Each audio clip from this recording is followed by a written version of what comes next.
Assalamualaikum warahmatullahi wabarakatuh. Selamat datang di podcast Latsar Bedah Buku.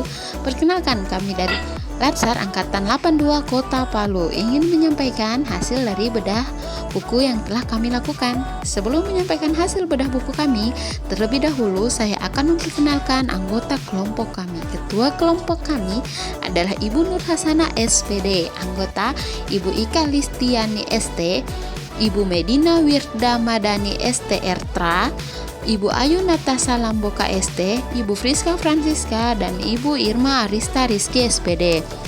Oke, itu tadi perkenalan singkat dengan anggota dari kelompok kami. Kita beranjak ke bedah buku. Buku yang kami bedah judulnya adalah Wawasan Kebangsaan. Jenis buku adalah tipe e-book atau buku elektronik. Pengarangnya Profesor Dr. H. Bambang Yuniarto MSI, dan yang akan kami bedah adalah bagian substansi isinya, yaitu mengacu pada nilai edukatif, nilai praktis, dan nilai teoritisnya. Nilai edukatif, apakah penulis menampilkan nilai edukatif pada bukunya? Jawabannya, ya, penulis menampilkan nilai edukatif dalam bukunya. Nilai edukatif di sini dapat dilihat dari adanya perubahan tingkah laku sosial masyarakat ke arah yang lebih baik. Nilai edukatif di sini dapat kita lihat dalam halaman 5 paragraf 6. Pertama, meningkatkan kesadaran seluruh komponen bangsa agar dapat menerima, menghormati, dan menghargai segala bentuk kebinekaan. Kedua, menurut Pancasila dan Undang-Undang 1945 mengembangkan sikap etika dan moral bagi seluruh lapisan bangsa. Ketiga, memperkuat sosialisasi wawasan kebangsaan untuk mewujudkan kehidupan bangsa yang harmonis. Keempat, mengoptimalkan pembelajaran berwawasan kebangsaan yang sejalan dengan proses reformasi tetapi belum ditanamkan. Kelima, membentuk nilai-nilai budaya luhur yang berwawasan kebangsaan untuk menumbuhkan jiwa otonomi daerah. Keenam, meningkatkan teladanan para pemimpin nasional. Oke, sekarang nilai teoritisnya. Nilai teoritis, apakah penulis menampilkan nilai teoritis dalam bukunya? Jawabannya ya, penulis menampilkan nilai teoritis dalam bukunya. Adapun nilai teoritis yang diambil penulis itu dari beberapa pendapat. Halaman 1 sampai 2 paragraf 4. Negara kebangsaan bukanlah suatu komunitas sosiantropologis yang tumbuh secara alamiah. Negara kebangsaan adalah suatu komunitas politik yang dirancang, dibangun, dan dioperasikan berdasarkan wawasan kebangsaan. Wawasan kebangsaan itu sendiri timbul, berkembang, dan beroperasi berdasarkan persetujuan terus-menerus dari unsur komunitas politik itu. Oke, sekarang kita masuk ke nilai praktis. Nilai praktis di sini berarti penulis tidak hanya menerapkan konsep teoritis, melainkan digali dari kehidupan sehari-hari. Nilai praktis ini dapat dilihat di halaman 32 paragraf 1.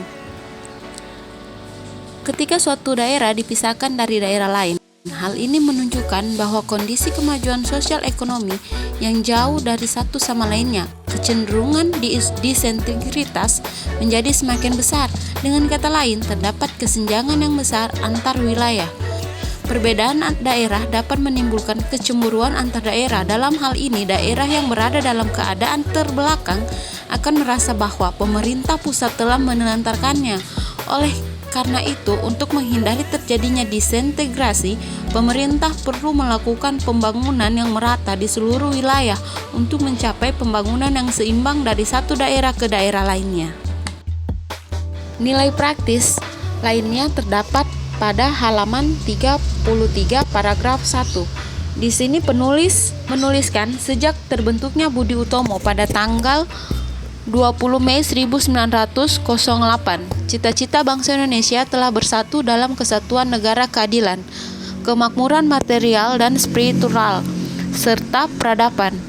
Dan mereka memulai melakukan kewaspadaan dini. Ironi inilah yang membentuk motivasi anak muda Indonesia untuk mengikrarkan Sumpah Pemuda pada tanggal 28 Oktober 1928 dalam rangka membangun persatuan untuk memenangkan kemerdekaan dengan semangat Sumpah Pemuda. Nilai praktis lainnya juga dapat dilihat di halaman 40 paragraf 1, yaitu waktu perubahan tiba-tiba begitu cepat.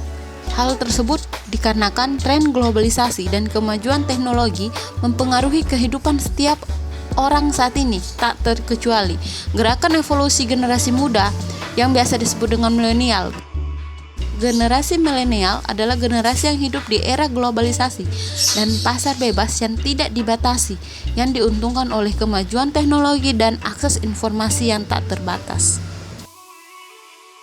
Lanjut di paragraf 5, masih di halaman 40, di situ juga ada ditulis, generasi muda saat ini adalah penggerak suatu bangsa dan mereka akan menjadi pemandu arah pembangunan negara. Ini juga memiliki kandungan tentang nilai praktis yang dituliskan oleh penulis. Demikian hasil bedah buku kami. Bila ada kekurangan, mohon dimaafkan dan kami siap menerima saran kritikan dari teman-teman. Wabillahi taufiq wal hidayah, kami mohon pamit. Terima kasih.